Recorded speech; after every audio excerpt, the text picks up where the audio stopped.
Hey everyone, let's travel to Armenia, a country tucked away in the Caucasus Mountains. It's a place with a history as old and amazing as any you'll find.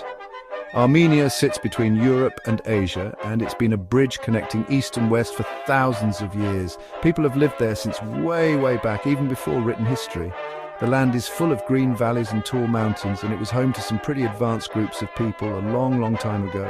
Around Lake Van, way back in the 9th century BCE, a strong kingdom called Urartu popped up.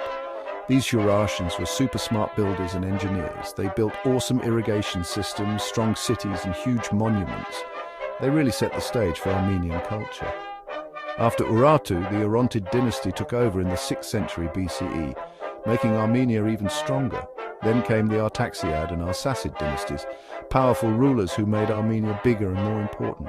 One of the most famous rulers was Tigranes the Great. He led Armenia into its golden age in the 1st century BCE.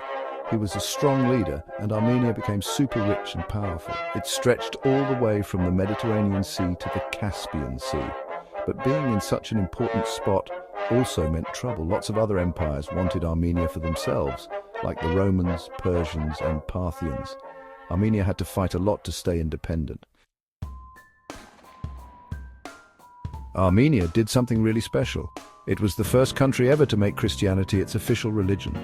This happened in 301 CE, thanks to King Tiridates III and St. Gregory the Illuminator. This changed everything for Armenia, shaping its culture and who they were as a people. Christianity brought a new era of art, learning, and faith. The Armenian Apostolic Church, started by St. Gregory, became super important. Monasteries and churches, often built in beautiful places, became centers for learning and art. Then, in 405 CE, Saint Mesrop Mashtots invented the Armenian alphabet.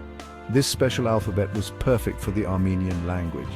It meant they could translate the Bible and other important books, so everyone could read them. Armenian writing and poetry exploded after that. The 20th century was a very sad time for Armenians. Something terrible happened called the Armenian Genocide. The Ottoman Empire tried to wipe out the Armenian people. Between 1915 and 1923, about 1.5 million Armenians were killed or forced from their homes. It was a horrible time.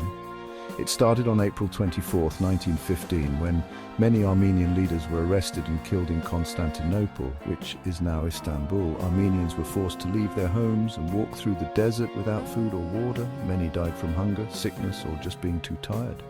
The Ottoman Empire even tried to destroy Armenian churches and books to erase their culture.